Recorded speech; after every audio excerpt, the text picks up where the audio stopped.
Olá, querido aluno. Essa videoaula é referente ao fascículo 1, unidade 1. Então vamos lá. A gente inicia falando da relação existente entre a história da atividade física e a história da humanidade. Então eu posso dizer que nunca houve humanidade sem atividade física. Então no início, lá nos primórdios, essa atividade ela estava voltada para a questão da sobrevivência.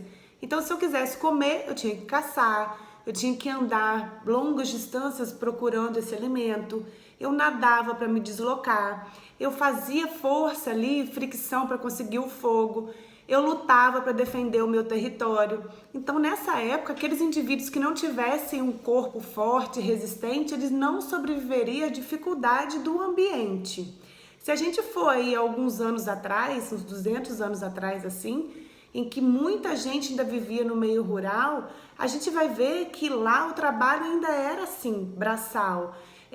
Plantava-se, colhia-se, rachava lenha, cuidava-se dos animais.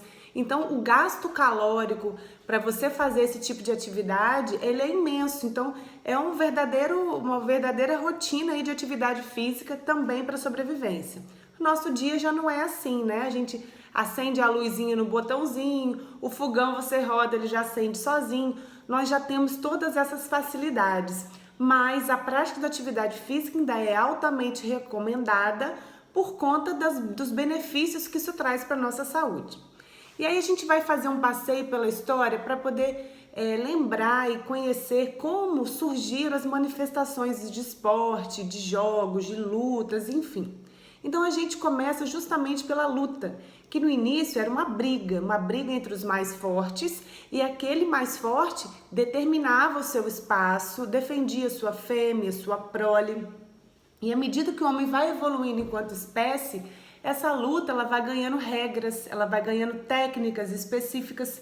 Então deixa de ser briga e passa a ser luta exatamente nesse momento em que eu tenho técnicas e que eu tenho regras. Também é importante falar que cada lugar do mundo trabalhou essa luta de uma maneira. Então eu tenho aí, por exemplo, judô, karatê, hapkido, justamente porque cada país e cada localidade foi trabalhando essas técnicas de uma forma diferenciada, dando origem a diferentes tipos de luta.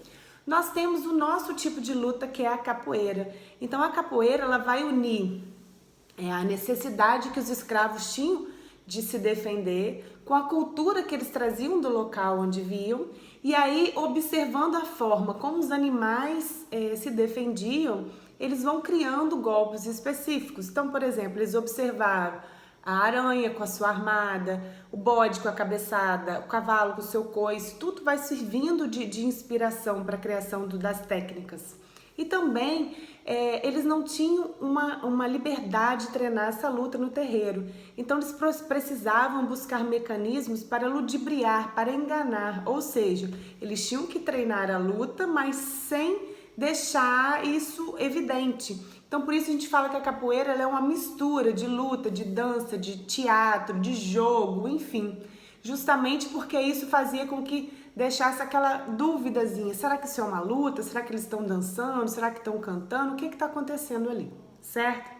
Bom, depois da luta a gente vai falar no nosso módulo sobre o jogo. Então o jogo ele também acompanha o ser humano desde sempre. O ser humano sempre teve essa necessidade do lúdico, da brincadeira, da diversão.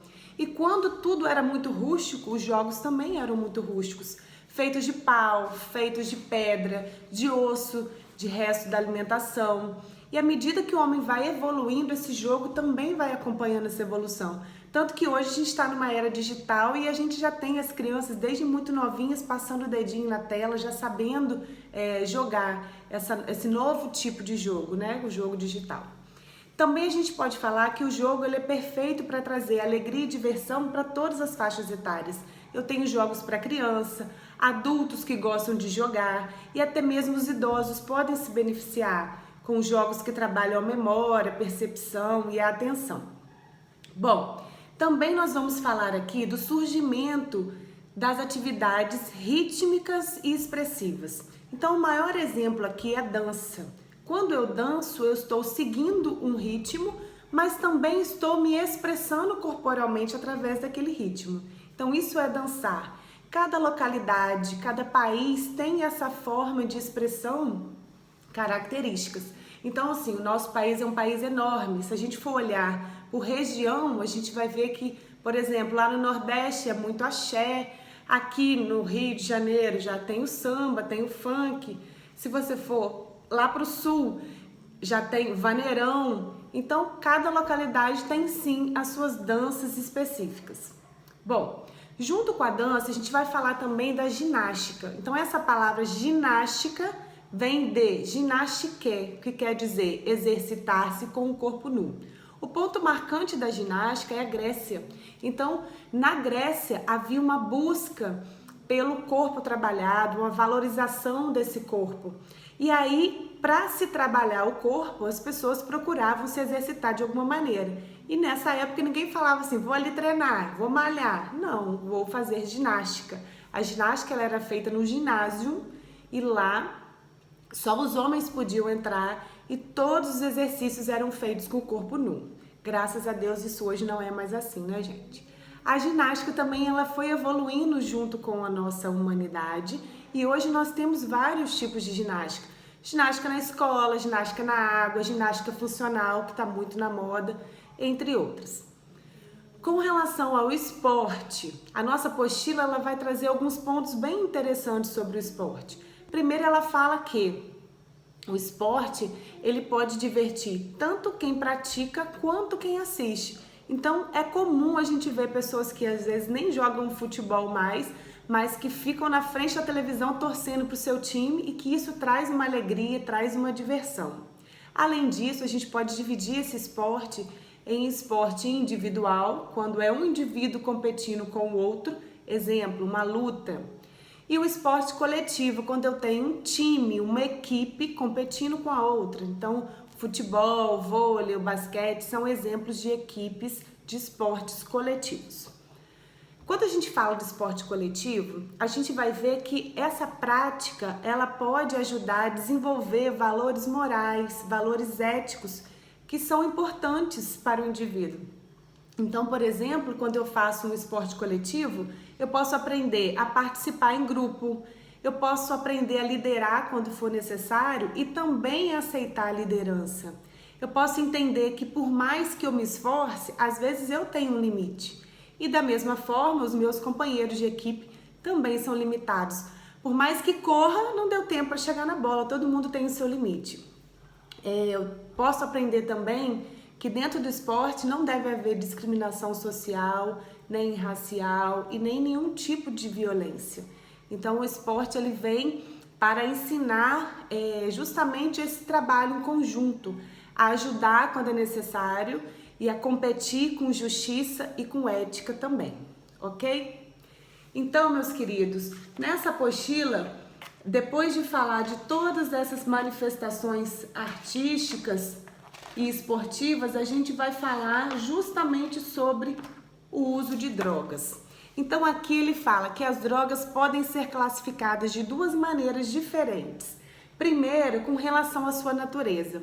Então, com relação à natureza, ela pode ser natural, quando é uma droga extraída diretamente da planta. Exemplo, fui lá no meu quintal, peguei um boldo, tava com dor de barriga, amassei, botei uma aguinha e bebi. É uma droga natural. E a droga sintética, que é aquela que passou por um processo de fabricação no laboratório. Então, qualquer pomada, qualquer injeção, qualquer comprimido é um exemplo de droga sintética.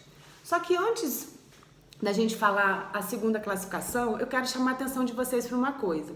A gente às vezes tem a ideia de que droga é sempre uma coisa ruim. E não é. O conceito de droga é que é uma substância que ao entrar em contato com o meu organismo, ele muda a forma como ele trabalha. Isso é droga. Então essa droga, às vezes, se eu estou doente e tomo uma droga, um comprimido, e esse comprimido ajuda o meu corpo a se recuperar, eu não posso dizer que essa droga é ruim. A gente vê lá, drogaria tal, porque ali vende remédio. O remédio também é classificado como uma droga, certo? Bom, com relação à legalidade, essa droga ela também pode ser classificada de duas maneiras. Então, nós temos as drogas ditas lícitas. As lícitas são aquelas que qualquer pessoa pode produzir e pode vender. e as ilícitas, que são as que a produção e venda são proibidas por lei. Então, um exemplo de droga lícita: a cerveja, a cachaça, o cigarro. Eles fazem mal, mas são permitidos por lei. Também o remédio é uma droga lícita, permitida por lei. E nós temos como exemplo das ilícitas o crack, a maconha, o LSD e outros tipos de alucinógenos desse sentido. Entenderam aí? Tudo certinho? Então vamos lá. Para a gente encerrar aqui a nossa apostila, eu vou pedir que vocês façam as atividades desse módulo. Se você for lá, você vai achar tanto no módulo físico que você pegou na escola ou nesse que está aí disponível na internet. Faça as atividades e manda para mim, tá bom? A gente se vê no fascículo 1, unidade 2. Um abraço e bom estudo.